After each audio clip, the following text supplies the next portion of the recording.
History is filled with figures whose names echo through the ages, but few are as complex and chilling as Ivan the Terrible, the first Tsar of all Russia.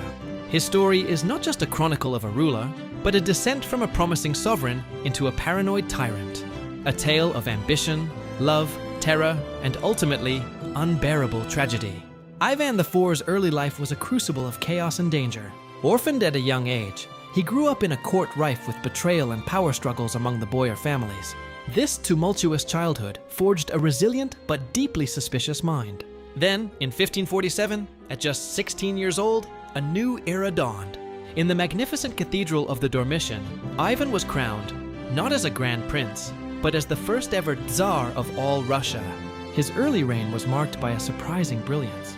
He introduced progressive reforms, updating the legal code with the Sudebnik of 1550 and creating the Zemsky Sobor, Russia's first feudal parliament, laying the groundwork for a more centralized state.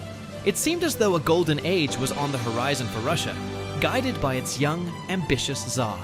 This period of promise was brightened by his marriage to Anastasia Romanovna.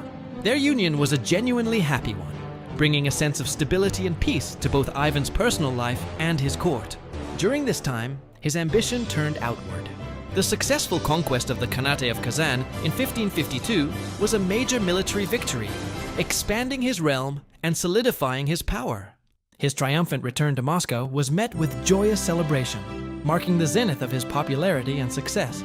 But this light was destined to be extinguished. In 1560, Anastasia fell suddenly ill and died. Consumed by a grief that bordered on madness, Ivan's sorrow curdled into a venomous paranoia. He became utterly convinced that his beloved wife had been poisoned by the treacherous Boyars he had despised since his youth, a belief that would irrevocably shatter his mind and soul. From the ashes of his grief rose a new, terrifying chapter in Russian history. Ivan carved out a vast portion of the state, the Oprichnina, to be his personal domain, ruled by his will alone. To enforce this will, he created the Oprichniki, his private army and secret police. Clad in black and riding black horses, they became symbols of dread, a terrifying force that roamed the land, carrying out the Tsar's brutal purges. They arrested, tortured, and executed anyone suspected of disloyalty, plunging the nation into a state of fear. This reign of terror reached its horrific climax in 1570 with the Massacre of Novgorod. Believing the city was plotting against him, Ivan led his Oprichniki in a month-long rampage of unimaginable cruelty. The city was burned, its churches looted, and its people, from nobles to peasants, were subjected to mass executions, their bodies thrown into the icy Volkhov River. The darkness that Ivan had unleashed upon his kingdom eventually consumed his own family. In 1581, during a heated argument with his eldest son and heir, Ivan Ivanovich, the Tsar's explosive temper erupted. In a fit of uncontrollable rage, he struck his son on the head with his pointed, iron-tipped staff. The blow was fatal.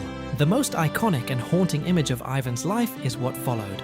The Tsar, his face a mask of pure horror and regret, cradling his dying son in his arms, realizing too late the monstrousness of his own actions.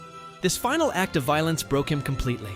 The final years of Ivan the Terrible were spent in solitude and despair, an old broken man seated on his throne, forever haunted by the ghosts of his past and the son he had murdered. Ivan's reign, which began with such enlightened promise, ended in a maelstrom of blood and sorrow, leaving behind a legacy as complex and fearsome as his name. His life serves as a dark and compelling reminder of how the line between a great leader and a terrible monster can be terrifyingly thin.